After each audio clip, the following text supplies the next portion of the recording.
समाज में मूलभूत परिवर्तन करना और पूरे समाज को विकास की दिशा पर लेकर आगे चलना। आमतौर पर जो व्यक्ति इसकी कोशिश करता है उसे हम सामाजिक कार्यकर्ता कहते हैं। लेकिन मुख्यमंत्री त्रिवेंद्र सिंह रावत जब 19 साल के रहे उस समय से उन्होंने समाज को एकजुट कर आगे बढ़ने की कोशिश की, समाज से जुड़े रहे और विकास के रास्ते पर अपने आप को निरंतर आगे रखा और पूरे समाज को भी।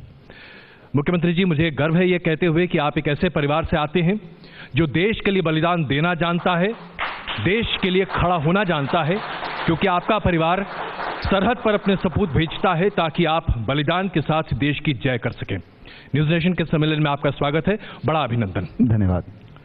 मुख्यमंत्री जी, आज हम देश में एक ऐसे माहौल को देख रहे हैं जहां आतंकवाद ने हमारे पैर पूरे तरीके से बांध रखे हैं।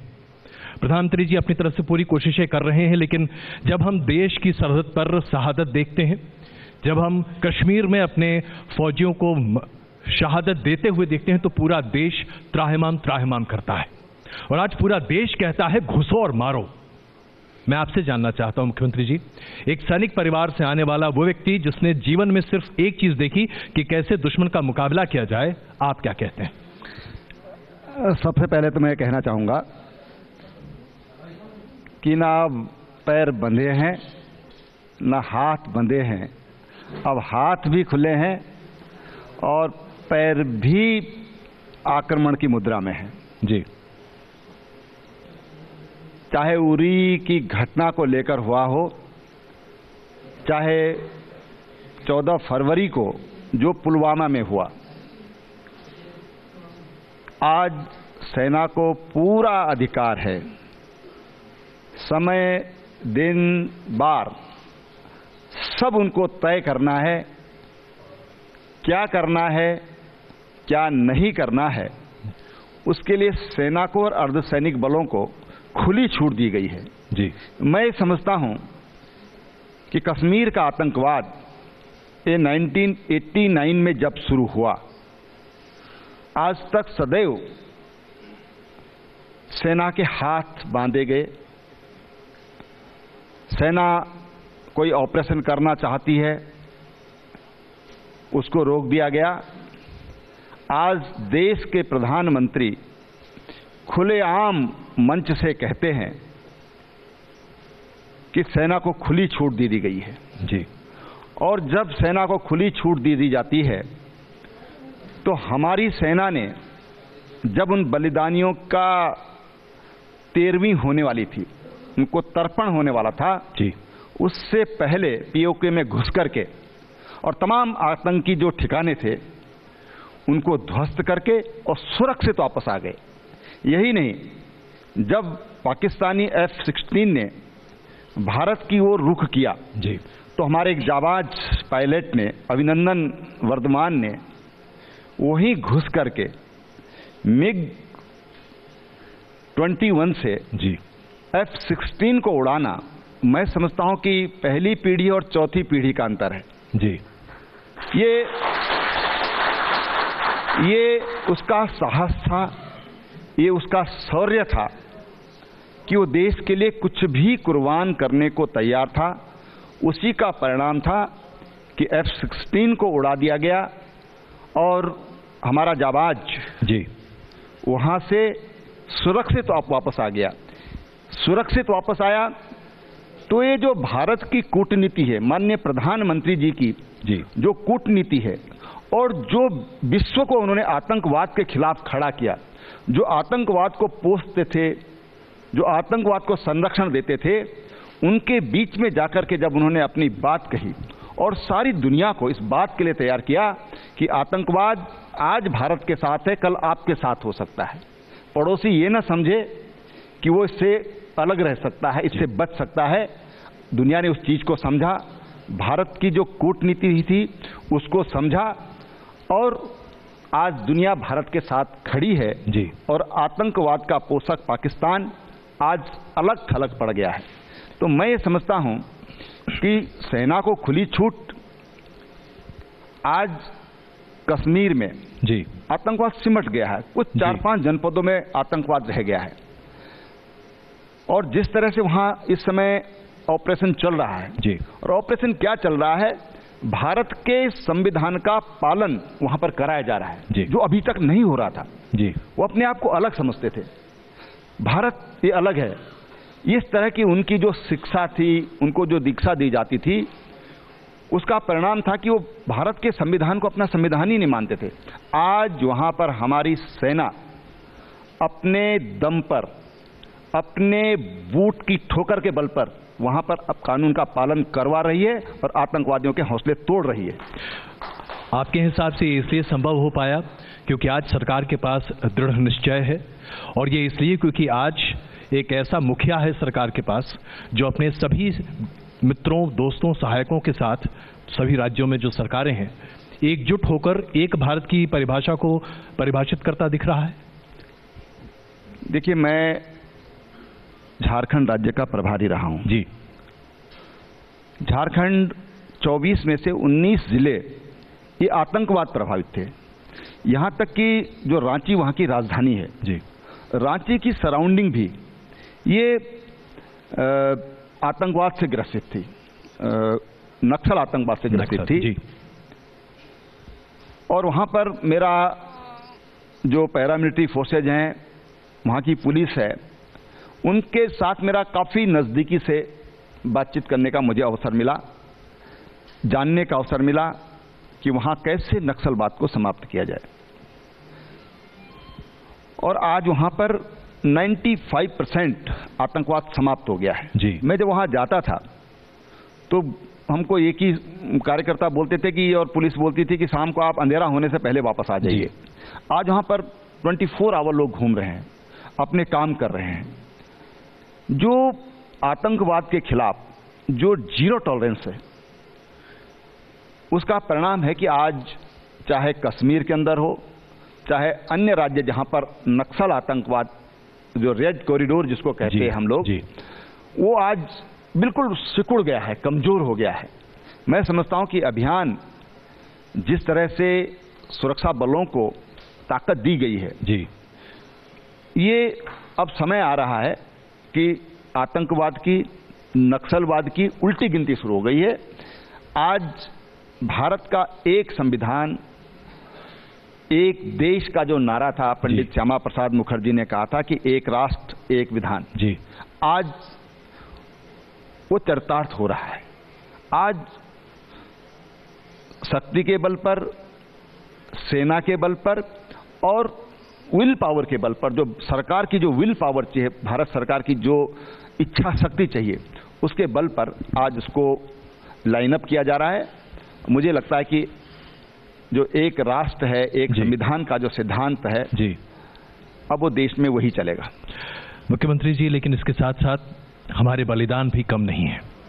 पुलवामा हमने देखा और उसके बाद की घटनाओं को आप लगातार देख रहे हैं। एक ऐसा प्रदेश का आप नेतृत्व करते हैं जो कि भारतीय फौज में तकरीबन 6 से 10% अपने नागरिकों को भेजती है। जब एक बॉडी बैग घर आता है, उस परिवार का क्या होता है, ये हमने देखा तब जब आप ढूंढियाल जी की पत्नी के साथ खड़े थे और खुद आपकी आंखें नम थी। मैं आपसे जानना चाहता हूं, बलिदान देने वाला परिवार तो मजबूती से खड़ा रहता है, लेकिन उस परिवार पर क्या बीतती है, आपसे बेहतर कौन बता सकता है? ये बिल्कुल सच है कि वास्तव में मैं उसमें बहुत इमोशनल हो गया था, लेकिन उससे बड़ा सच ये है कि जो विभू के मामा जी थे, जी, वो एक हाथ से अपनी बहन को थामे हुए थे, एक हाथ से विभू की पत्नी को थामे हुए थे, और मुंह से उन्होंने मुझे जो बात कही, जो मैं कभी भूल नहीं सकता हूं। उन्होंने कहा, सर हम तो इस मौके को सेलिब्रेट करते हैं, सामने भांजे की बॉडी पड़ी हुई है, जी, सामने एक हाथ में बहन है, छोटी बहन है, बड़ी बहन है, एक हाथ से उसकी पत्नी है, वो वीर नारी कहूंगा मैं उसके लिए, जी, जो उनकी पत्नी ने जो हौसला दिया है देश को। मैं ये नहीं कहूंगा कि उसने हमको हौसला दिया, वास्तव में उसने देश को हौसला दिया। जिस ढंग से उसने सल्यूट किया, जी, और जिस तरह से उसने कहा कि उसने देश के लिए बलिदान किया है। बिल्कुल, विभू इस परिवार का नहीं, विभू पूरे देश का हो गया। इसलिए हमको अपनी जो सैन्य परंपरा है और अपनी उन माताओं पर जिसको कहा गया कि वीरों को जन्म देने वाली माता, जी, भारत को कहा गया वीर सपूता कहा गया। ऐसे भारत की माताएं, ऐसे हमारे भाई, उनके माता पिता, जब उनका पुत्र बलिदान होता है तो गर्व की अनुभूति करते हैं।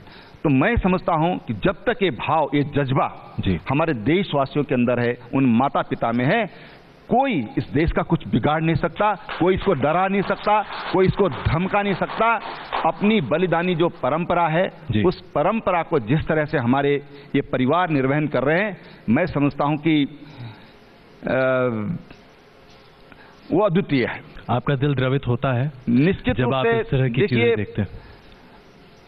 होता है, ये बात सच है, द्रवित होता है। लेकिन जब हम कोई बड़ा कदम उठाना चाहते हैं, हम चाहते हैं कि आतंकवाद समाप्त हो, जो देश आतंकवाद को प्रश्रय दे रहे हैं उन पर बदले की कार्रवाई हो, तो फिर हमको अपना मन तैयार करना होगा। बिल्कुल। हर तरह की घटना, खुशी और गम, दोनों के लिए हमको तैयार रहना होगा। हम अगर कहते हैं कि जब शिकार करने जाते हैं, तो शिकारी अगर ये सोचकर जाता कि मैं भी शिकार हो सकता हूं, तभी वो शिकार कर सकता है। बिल्कुल। जब हम किसी शत्रु के साथ लड़ रहे हैं, उसको समाप्त करने की कोशिश कर रहे हैं, हम तभी उसको समाप्त कर सकते हैं जब हम ये मानकर चलें कि मैं हो सकता कि मैं वापस ना आऊं।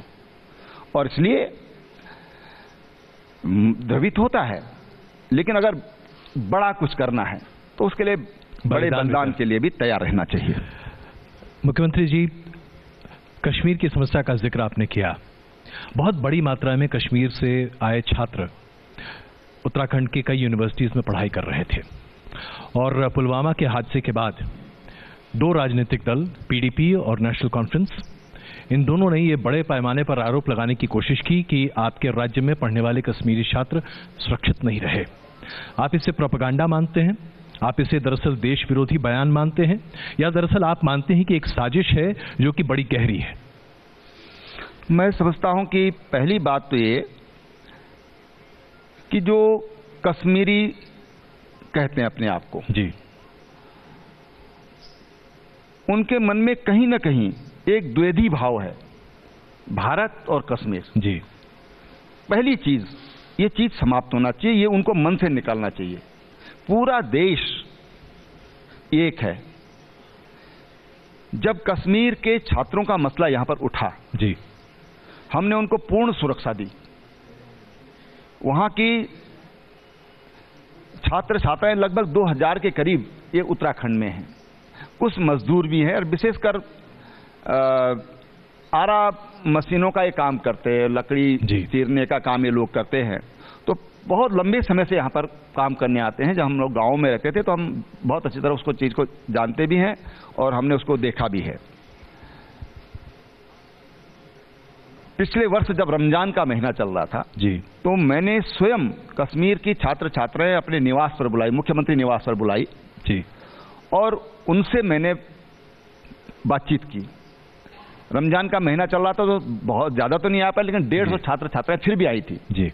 एक बच्ची थी, उसमें नरगिस, दुबली पतली सी, श्रीनगर प्रॉपर की थी। मैं, उसका चेहरा मेरे सामने है, बहुत दुबली पतली सी। तो मैंने उनसे पूछा, मैंने कहा आप लोग कश्मीर में थे तब आप क्या सोचते थे, आज आपको क्या अनुभव है, यहां पर आप पढ़ रहे हैं? तो उस बच्ची ने एक बात कही कि साहब, जब हम आए थे तो हमारे मन में बड़ा डर रहता था कि हम वहां पर जाएंगे, किसी को कुछ पूछेंगे तो हमको सहयोग करेगा या नहीं करेगा, किसी को पूछना चाहिए, नहीं पूछना चाहिए। ये उसके मन में इस तरह के भाव थे, और मैं उसको समझ सकता हूं कि उसके मन में इस तरह के भाव क्यों थे। क्योंकि जिस पृष्ठभूमि से वो आई थी, जो उसको सिखाया गया, जो उसने सुना, वो वही पृष्ठभूमि उसकी बोल रही थी।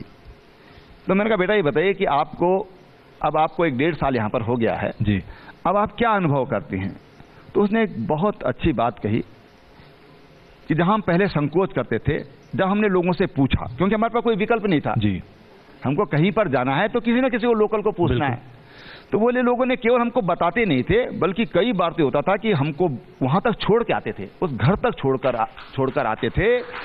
ये उस बच्ची ने ये बात कही, तो मैंने उसको कहा, मैंने बेटा मेरा नंबर ले लो, मेरी इच्छा है मैं श्रीनगर आऊं जी, और श्रीनगर में आपके अगर मैं फोन मिलाऊंगा तो मुझे अपने घर ले जाओगे? तो बच्ची ने मैंने कहा, तो उसने कहा बिल्कुल, मैं जरूर, आप आएंगे तो मैं जरूर आपको अपने घर ले जाऊंगी। मेरा घर बिल्कुल जो श्रीनगर का लाल चौक है उसी के आसपास कहीं है। हमारी कोशिश रहती है कि जो भी बच्चे यहाँ पर पढ़ने आते हैं, जो भी लोग बाहर से यहाँ पर आते हैं, हम उन लोगों को प्रश्रय दें।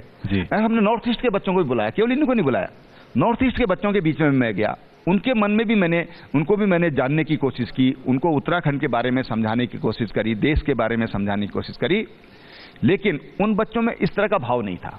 तो क्या डिफरेंस है दोनों में, नॉर्थ ईस्ट के बच्चों में और कश्मीर के बच्चों में, दोनों की फीलिंग्स में अंतर है। क्या आप